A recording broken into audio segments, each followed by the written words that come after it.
தாய் தமிழ் உறவுகள் அனைவருக்கும் அன்பு வணக்கம். இன்னைக்கு நம்ம காணொலியில் எதை பத்தி பார்க்க போறோம் அப்படின்னா 10 ரூபா செந்தில் பாலாஜி. இந்த 10 ரூபா செந்தில் பாலாஜின்னு சொன்னாலே எல்லாருக்கும் தெரியும். டாஸ்மாக் துறையில பாட்டிலுக்கு 10 ரூபா விற்பனை பண்ணி அவருடைய உலக புகழ்பெற்ற ஒரு பேரை வாங்கியிருக்காரு. இந்த பேரை வந்து நீங்க பல கோடி ரூபாய் பணம் கொடுத்தா கூட கிடைக்காது. அப்படிப்பட்ட ஒரு பேரை வாங்கி இன்னைக்கு தமிழ்நாடு மட்டுமல்லாம ஒட்டுமொத்த இந்தியா முழுக்கும் 10 ரூபாய் பாலாஜி என்று அன்போடு அழைக்கப்படுகிறார். இந்த 10 ரூபாய் பாலாஜி என்ன பண்றாரு? அதிமுக ஆட்சி காலத்துல போக்குவரத்து துறை அமைச்சராக இருக்கும்போது போக்குவரத்து துறையில உங்களுக்கு எல்லாம் வேலை வாங்கி தரணும்னு சொல்லிட்டு இவர் வந்து பணம் வாங்குறாரு.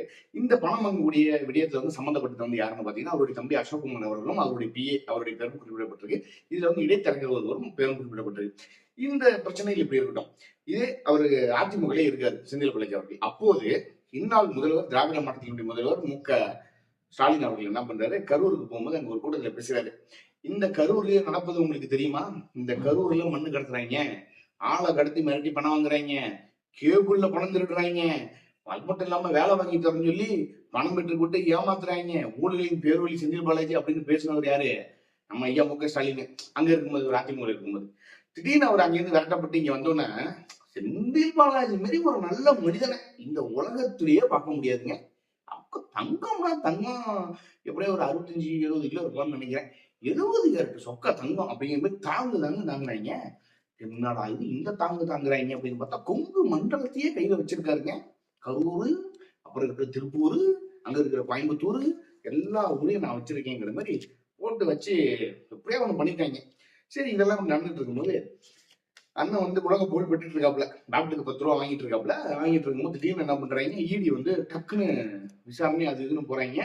அப்போ வந்து செந்தில் பாலாஜியுடைய ஆதரவாளர்கள்லாம் அந்த இடி அதிகாரிகளை வந்து தள்ளி விட்டது, கையை பிடிச்சி முறுக்குனது, காலுக்கு நடைய உடைச்சது, இப்படி பல சம்பவம் நம்ம பார்த்தோம். இடி சும்மா இருப்பாங்களா? டக்குன்னு தூக்கிட்டு போயிட்டு உள்ள வச்சு விட்டாங்க.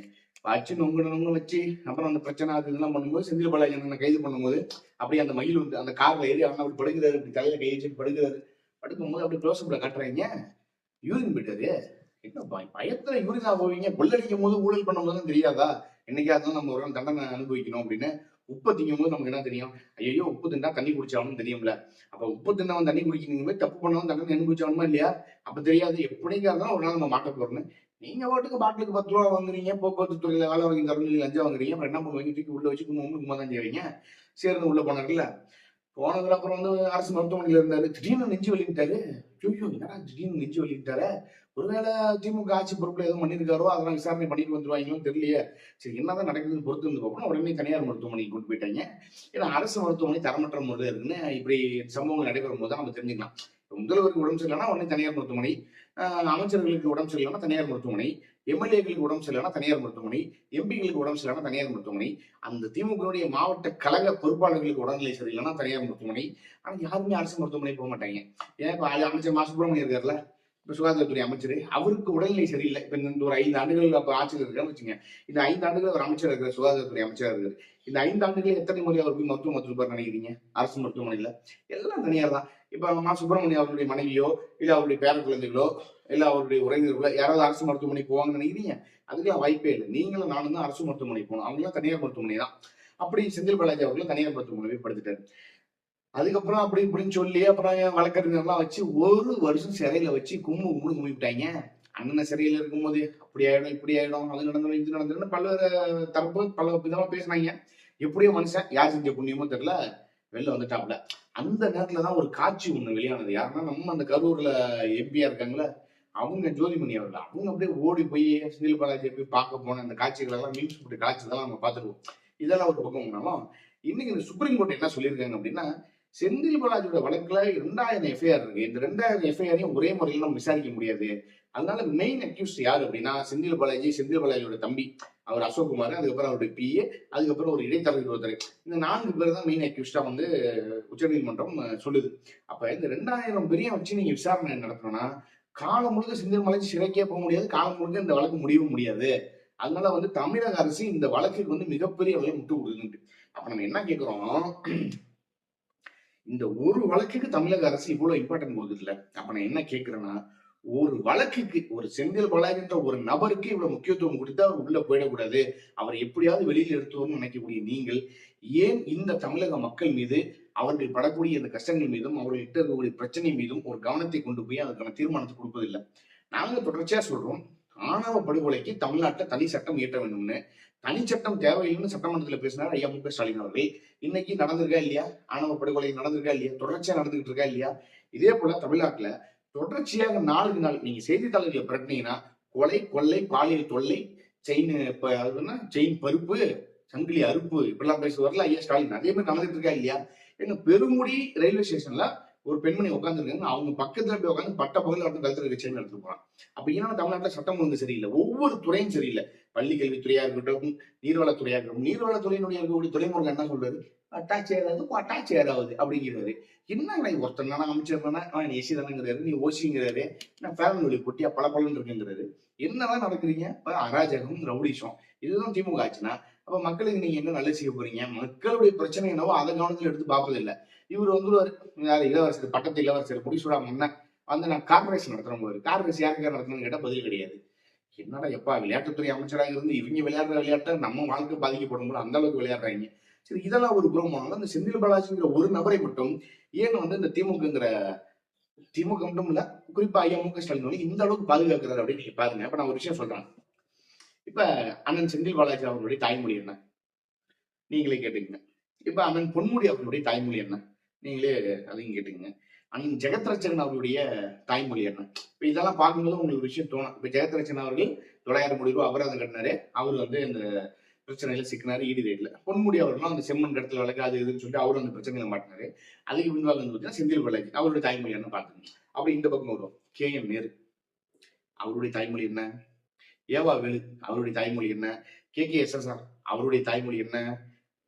சேகர் பாபு, நம்ம ஸ்னேக் பாபுன்னு சொல்றோம்ல, அதே போல சேகர் பாபுன்னு நம்ம ஃபேமஸ், தமிழ்நாடு முழுக்க ஃபேமஸ். ஏன்னா அவரு சமீபத்தில் அந்த ரவுடிங்களுக்கு எல்லாம் பேசி ஃபேமஸ் ஆனாப்ல. அப்படி பல்வேறு பிரச்சனைகள் அண்ணன் எப்போதுமே ஃபேமஸ் தான். அந்த சேகர் பாபு அதிமுக இருந்து வந்தவர் தான். ஓகேங்களா? இப்படிப்பட்ட அமைச்சர்கள் அவருடைய தாய்மொழி என்னங்கிறது நீங்க பாத்துக்கணும். அப்ப திமுக என்ன பண்ணுதுன்னா திட்டமிட்டு, இது எல்லாமே திட்டமிட்டு நடத்தக்கூடிய ஒரு நாடகம் நான் சொல்றேன்.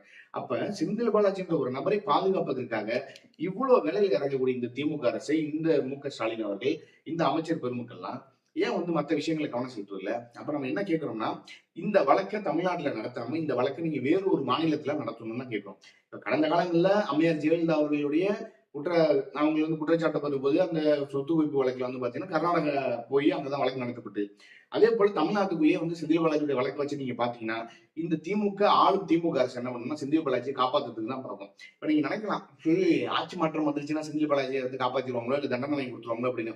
இப்பவும் சொல்றேன், இந்த வழக்கை உடனடியாக வேறு ஒரு மாநிலத்துக்கு மாற்றி இந்த வழக்கை முடிவு பண்ணி அவருக்கான தண்டனை பெற்றுக் கொடுப்பதுதான் சரியா இருக்கும். அது தண்டனையாக இருந்தாலும் சரி, விடுதலையாக இருந்தாலும் சரி.